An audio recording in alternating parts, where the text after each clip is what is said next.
En el nombre del Padre, del Hijo y del Espíritu Santo. Amén. Dios te salve María, llena eres de gracia, el Señor es contigo. Bendita tú eres entre todas las mujeres, y bendito es el fruto de tu vientre, Jesús. Santa María, Madre de Dios, ruega por nosotros pecadores, ahora y en la hora de nuestra muerte. Amén. Ven Espíritu Santo, ven por medio de la poderosa intercesión del Inmaculado Corazón de María, tu amadísima esposa. Ven Espíritu Santo, ven por medio de la poderosa intercesión del Inmaculado Corazón de María, tu amadísima esposa. Ven Espíritu Santo, ven por medio de la poderosa intercesión del Inmaculado Corazón de María, tu amadísima esposa. En el nombre del Padre, del Hijo y del Espíritu Santo. Amén. Hoy vamos a hablar de un tema muy especial, que es precisamente el tema del Padre Celestial, pero mirado desde la dimensión filial tal como la vive Jesucristo a partir de los Evangelios.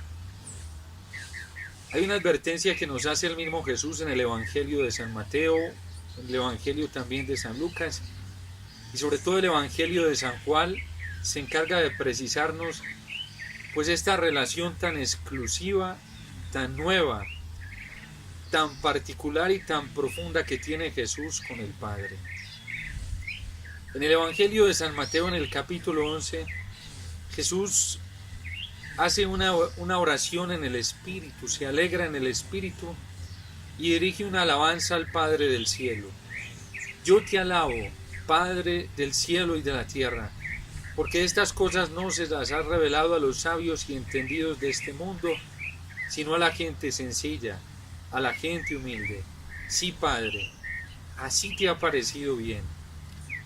Y enseguida nos advierte Jesús: nadie conoce al Padre sino el Hijo, y nadie conoce al Hijo sino el Padre, y a quien el Padre se lo quiera revelar, y sucesivamente también nadie conoce al Padre sino a quien el Hijo se lo quiera mostrar. La gran tarea de Jesús, el gran objetivo de Jesús, precisamente dentro de la misión que vino a prestar a este mundo, que vino a realizar este mundo, fue revelarnos la paternidad de Dios, pero ya de un modo muy diferente a como el pueblo lo conocía, como los judíos lo conocían. La relación que los judíos tenían con Dios como Padre era en torno a la obra creadora, el Padre omnipotente, el Padre que había creado todas las cosas, el Padre que gobernaba todo el mundo y de quien dependía toda la humanidad, de quien dependía toda la creación. Pero ahora Jesús viene a revelarnos una forma nueva y diferente de dirigirnos al Padre. Ahora este Padre ya no es en el orden de la creación, sino en el orden filial. El trato de Jesús con Dios es como la de un padre con su hijo. Y por eso también nos va a decir Jesús en el Evangelio que si nosotros que conocemos pues la paternidad de este mundo, ustedes que tienen padres, y esos padres que muchas veces son malos y saben dar cosas buenas a sus hijos, ¿cuánto más no les dará el Padre del cielo, el Espíritu Santo, a quien se lo pide? Porque si ustedes que tienen padres y un hijo le pide a su padre un huevo, su padre no le va a dar un escorpión. Y si le pide un pez, pues tampoco le va a dar una serpiente. Ustedes que son malos, saben darle cosas buenas a sus hijos, ¿cuánto más no les dará el Padre del cielo, el Espíritu Santo? Es decir, las cosas buenas del reino, las cosas extraordinarias, la manifestación extraordinaria del Espíritu Santo, ¿cuánto más no se las dará si ustedes se las piden? Y también nos enseña a través del Evangelio de San Mateo, precisamente que nosotros no debemos preocuparnos por las cosas materiales, por las cosas efímeras. ¿Para qué preocuparnos tanto por el alimento, por el vestido? Dice el Señor: miren las aves del cielo, miren las flores del campo, ni siquiera Salomón llegó a vestirse como una de ellas. Y si eso hace mi Padre del cielo con toda la creación, que así lo entendían precisamente los judíos, porque ellos tenían la concepción de que Dios seguía sosteniendo la creación y la seguía revistiendo de su belleza, y esa era la relación paterna que Dios tenía con toda la creación. Pues si Dios viste las flores del campo, sí que hoy crece, pero que mañana se seca y luego se echa al fuego, pues cuánto no hará más por vosotros que sois hijos. Y por eso Jesús nos enseña a volar hacia los picos más altos, a buscar en esa relación con Dios picos muy elevados. ¿Y cuál es el pico más elevado de esa relación que nosotros debemos tener con Dios?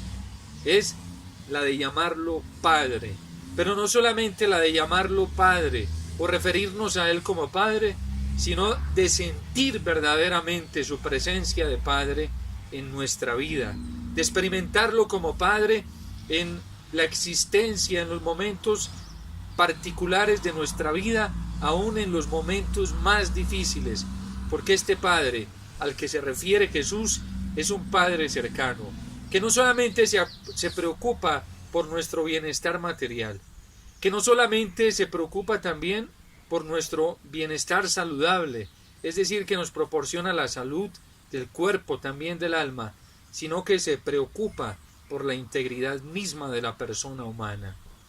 A este Padre que Jesús vino a mostrarnos, le interesan nuestros sentimientos, le interesa nuestra vida. Y por eso esta oración tan extraordinaria que Jesús le dirige al Padre en el Evangelio de San Mateo, algunos estudiosos pues dicen que es la gran revelación que se nos muestra a partir de la palabra de Dios, de esa relación tan cercana, tan inmediata, tan particular, tan nueva que Jesús tiene con el Padre, pero que a la vez también es una demostración de lo que Él quiere, más bien es, digamos, un ejemplo de la relación que Jesús quiere que nosotros tengamos con el Padre Celestial. Nadie conoce al Padre sino el Hijo, y aquel a quien el Hijo se lo quiera revelar. El gran deseo de Jesucristo, el gran anhelo de Jesús, es que nosotros, todos, absolutamente todos, miremos a Dios como nuestro Padre, pero desde la misma dimensión con la cual Él lo mira como Padre. Y entonces tendríamos que acercarnos al Evangelio y contemplar detenida, pausada y profundamente la forma en la que Jesús se dirige a su Padre. En el Evangelio de San Juan, en el capítulo 5, versículo 17, ya Jesús nos va a dar pequeños vestigios, pero a la vez profundos, de esa relación tan amplia, tan extraordinaria que Él tiene con su Padre. Mi Padre trabaja y yo también trabajo, porque yo hago todo lo que le veo hacer a mi Padre.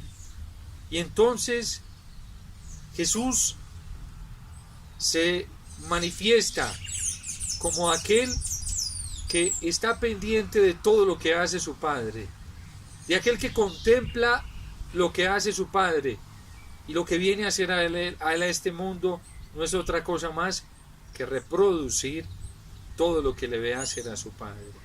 Mi Padre trabaja, mi Padre se mueve, mi Padre realiza las cosas, y yo veo todo lo que hace mi Padre para venir a reproducirlo en esta tierra y mostrárnoslo a nosotros.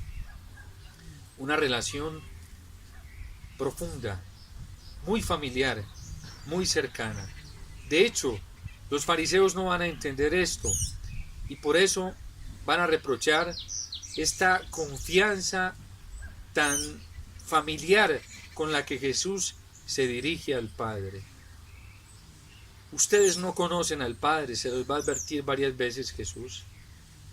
Porque si ustedes conocieran verdaderamente a Dios, si ustedes ya hubieran experimentado ese amor del Padre, entonces me aceptarían a mí. Aceptarían a aquel a quien Él ha enviado, acogerían mi palabra y la cumplirían.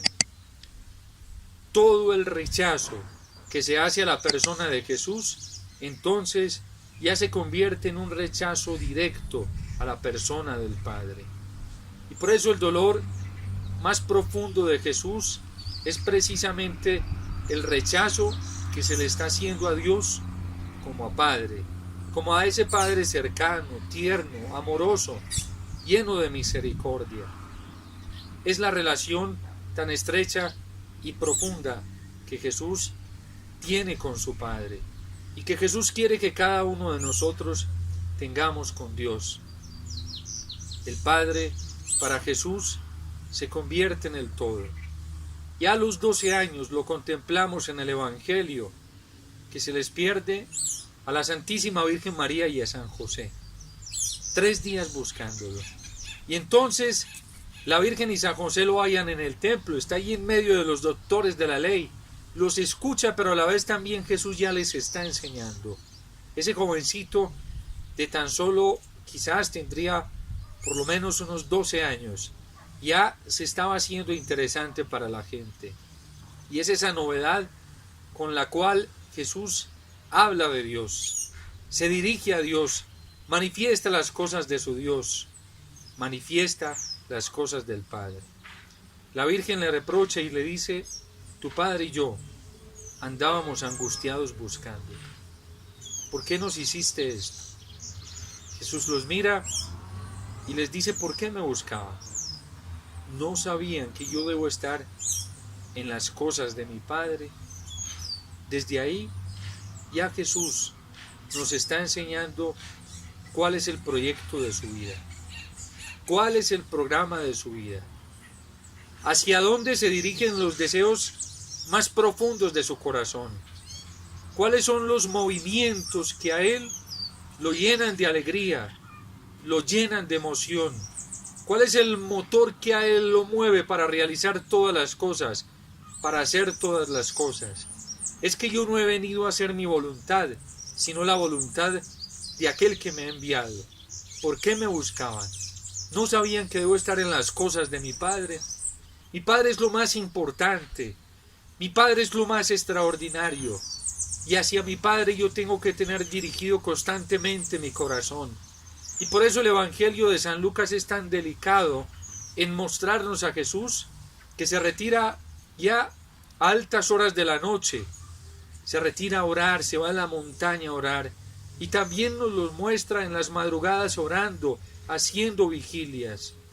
¿Por qué ese esfuerzo tan profundo y mortificado de Jesús a la vez?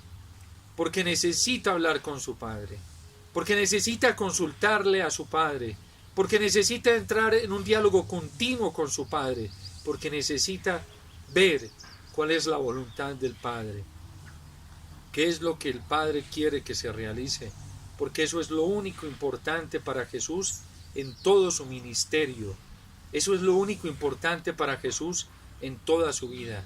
El Padre se convierte en el número 1 para él, en lo más importante. Hacia él debo tener dirigido mi corazón. Y por eso le dice a su padre San José y le dice a la Santísima Virgen María, su madre: yo a ustedes los quiero, yo a ustedes los amo, yo a ustedes los respeto, pero en primer lugar mi corazón debe estar dirigido a mi Padre. Yo dependo del Padre, así como ustedes dependen del Padre. También lo va a especificar claramente Jesús: el Padre y yo somos uno, porque tú, Padre, estás en mí y yo estoy en ti, porque yo ya te conocí antes de la creación del mundo y porque tú ya me conoces. Esa es la relación profunda e íntima del Padre y el Hijo en la Trinidad, y ese amor que se dan el uno al otro es la fuerza y el poder del Espíritu Santo. Por eso al Espíritu Santo los padres de la Iglesia lo catalogan, lo califican como el amor del Padre y del Hijo. Es ese amor que brota espontáneamente del corazón del Padre, del corazón de Dios. Digamos que al Señor, a nuestro Dios Padre, se le derrama, se le sale espontáneamente ese brote de amor que siente cada vez que ve a su Hijo. Y cuando lo contempla cuando lo mira que es eternamente, que es constantemente, entonces del corazón del Padre solo brota amor, solo sale amor, y ese amor se derrama y se dirige a la persona de su Hijo. Y entonces cuando el Hijo se siente profundamente amado por el Padre, no tiene otro deseo más que responderle al Padre, que buscar al Padre, que hacer todo lo que más le gusta al Padre. Y esa es la relación continua entre el Padre y el Hijo. Por el bautismo, nosotros los cristianos recibimos la gracia de la adopción filial. Y desde entonces nosotros somos hijos en el único Hijo. Desde entonces nosotros somos hijos en la persona de Jesús. Desde entonces la impronta de Jesús nos selló a nosotros, nos marcó, y Jesús se quedó en nuestro corazón. Y cada que el Padre ve a un bautizado, ve la persona misma de su Hijo. Y cuando el Padre contempla a su Hijo en cada uno de nosotros, en la vida nuestra, entonces el corazón del Padre se derrite en amor, se deleita en amor, y todo ese amor se deposita en el corazón de su Hijo, y a la vez el amor que se deposita en el corazón de su Hijo, ese amor se derrama en la vida de cada uno de nosotros, porque ahora por el bautismo pasamos a ser hijos en el Hijo. Esa es la grandeza del bautismo. Desde aquel momento nosotros comenzamos a ser hijos de Dios, y al ser hijos en el Hijo disfrutamos, digámoslo así, de todos los derechos divinos, eternos, extraordinarios que disfruta el Hijo. Y podríamos decirlo con toda la tranquilidad, podríamos decirlo con toda la propiedad de la palabra. Desde aquel momento, cada que el Padre dice: este es mi Hijo amado, en quien tengo mis complacencias, entonces podemos sentir que esas palabras también se dirigen hacia cada uno de nosotros, porque somos hijos en el Hijo.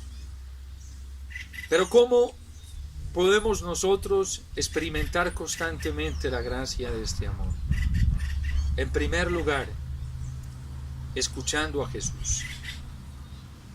Quien no acoge mi palabra, entonces no acoge al Padre, no acoge a aquel que me ha enviado, por lo tanto, no acoge mi amor.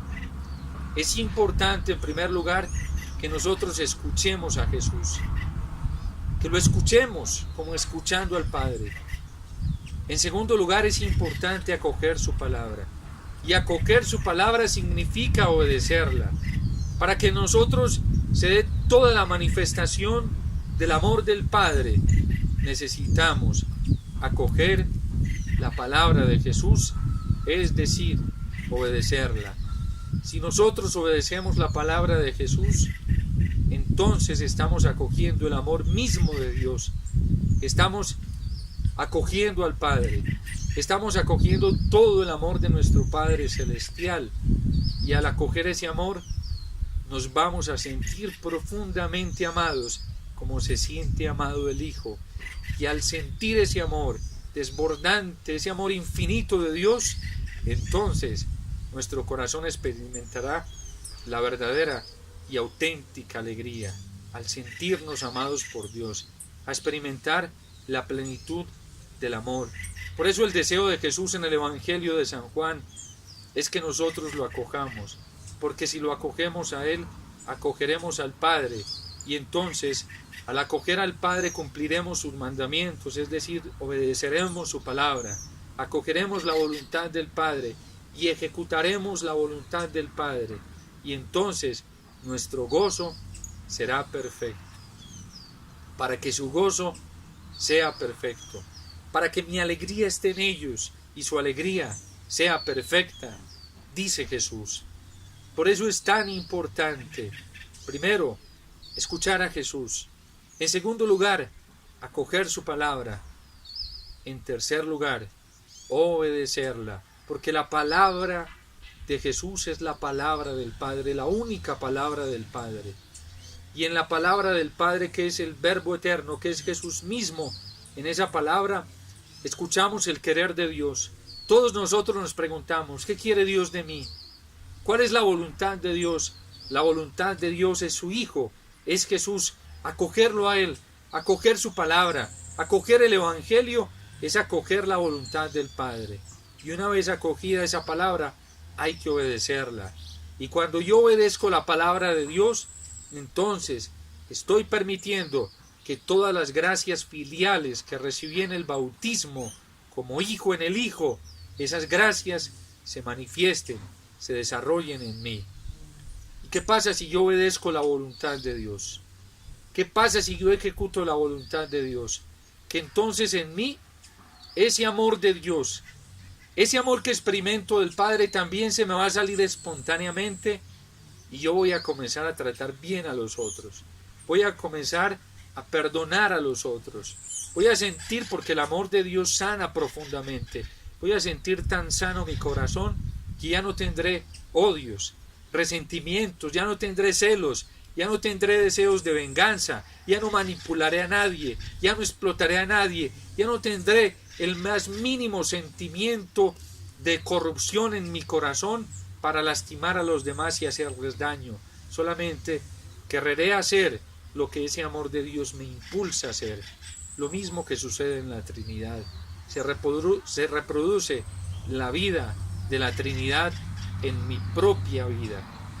Es, por lo tanto, el empeño más profundo del corazón de Jesús, que nosotros conozcamos al Padre, que nosotros al escucharlo acojamos también la palabra del Padre, que nosotros obedezcamos esa palabra de Dios para que hagamos su voluntad. Es que yo no tengo otro alimento más que hacer la voluntad de mi Padre. ¿Por qué Jesús fue tan drástico en el desierto con el demonio? Porque cuando el demonio lo tentó, quiso apartarlo de la voluntad del Padre. ¿Por qué Jesús fue tan fuerte con Pedro? Cuando después de ratificarle que él era Pedro y que en esa piedra quedaría edificada su iglesia y que los poderes del infierno no prevalecerían sobre ella, ¿por qué al ratificarle una misión que ya el Padre le había encomendado y de felicitarlo por esa elección que el Padre había hecho en él, porque eso no se lo había revelado la sangre ni la carne, sino el Padre del cielo? Porque al felicitarlo, después de felicitarlo, después le reprocha cuando cuando Pedro no quiere que Jesús vaya al suplicio de la cruz, porque Pedro se estaba oponiendo a la voluntad del Padre. Jesús no quiere que nada ni nadie se anteponga ante la voluntad del Padre. Jesús sabe colocar cada cosa en su sitio, en su lugar. Cuando la Virgen le reclama en el templo después de que está perdido, Jesús simplemente le recuerda algo que ya sabe que es lo más importante, porque nadie como la Virgen sabe que lo más importante es hacer la voluntad de Dios. Y por eso, cuando Jesús le responde y le dice, ¿por qué me buscaban? ¿No sabían que debo estar en las cosas de mi Padre? La Virgen calla, guarda y entiende, porque nadie mejor que ella quería hacer la voluntad del Padre. Pero es precisamente la claridad con la que habla Jesús, porque Jesús sabe, o más bien, Jesús nos presenta claramente el orden de las cosas. ¿Hacia dónde debe estar dirigido en primer lugar nuestro corazón?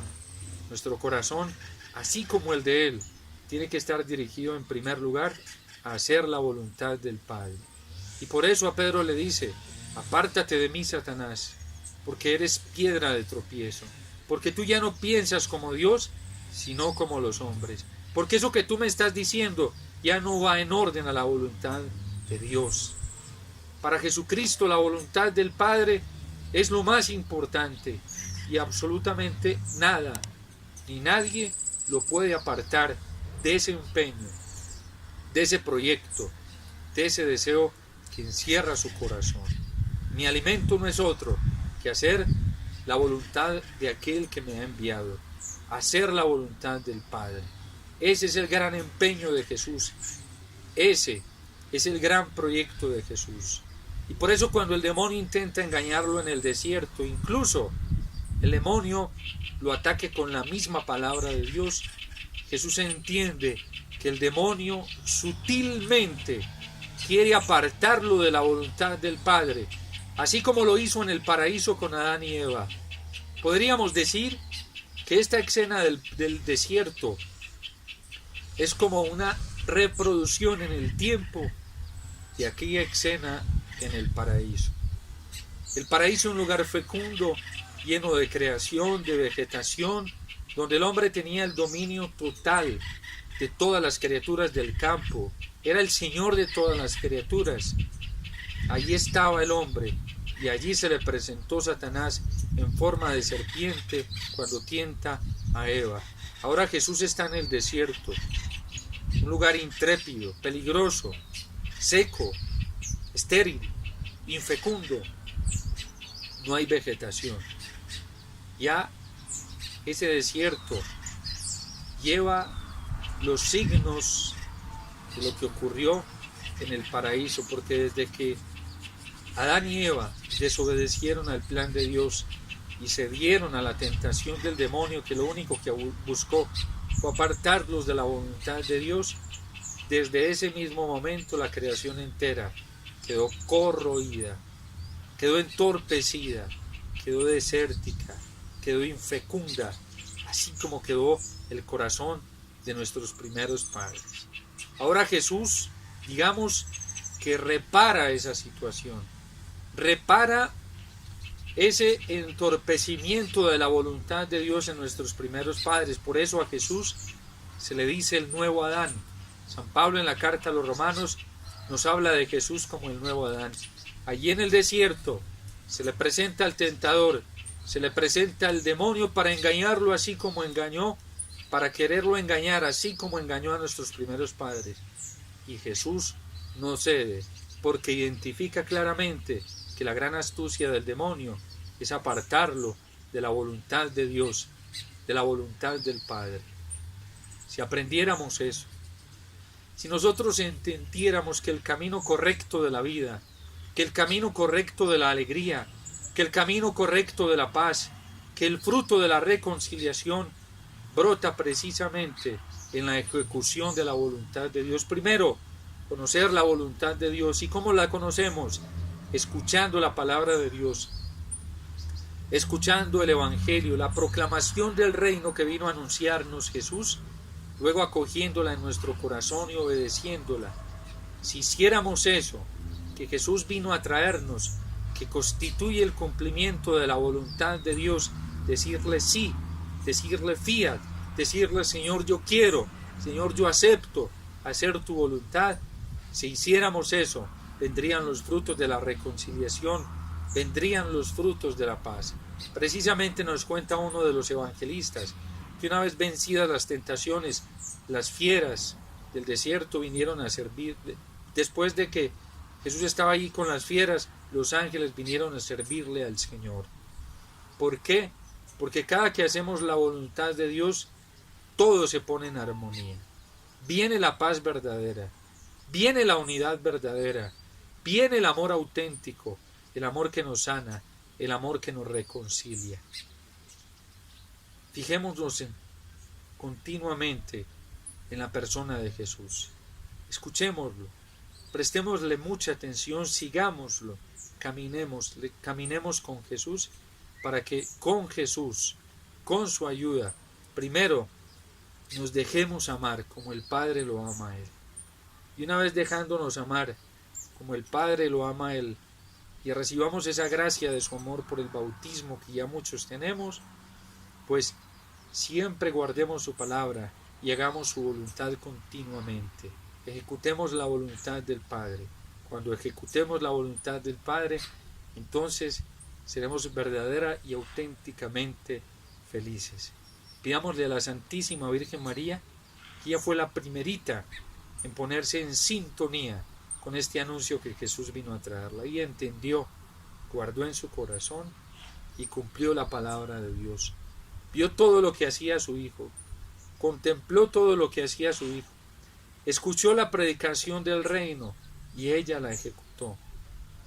A Jesús le dicen en el Evangelio, llega una mujer y le dice, dichoso el seno que te parió y los pechos que te amamantaron. Y Jesús dice, más dichosos, más felices son los que escuchan la palabra de Dios y la cumplen. En realidad estaba honrando a su madre, la estaba exaltando porque nadie mejor que ella supo escuchar, supo acoger en el corazón y con su conducta cumplió la voluntad del Padre. Que el Señor los bendiga y que a través de esta bendición que se da precisamente en el nombre del Padre, también del Hijo y del Espíritu Santo, que es todo amor, que a través de esta bendición todos recibamos la gracia de una experiencia profunda del amor del Padre desde la persona de Jesús por la acción del Espíritu Santo. Y la bendición de Dios Todopoderoso, Padre, Hijo y Espíritu Santo, descienda sobre ustedes y les acompañe siempre.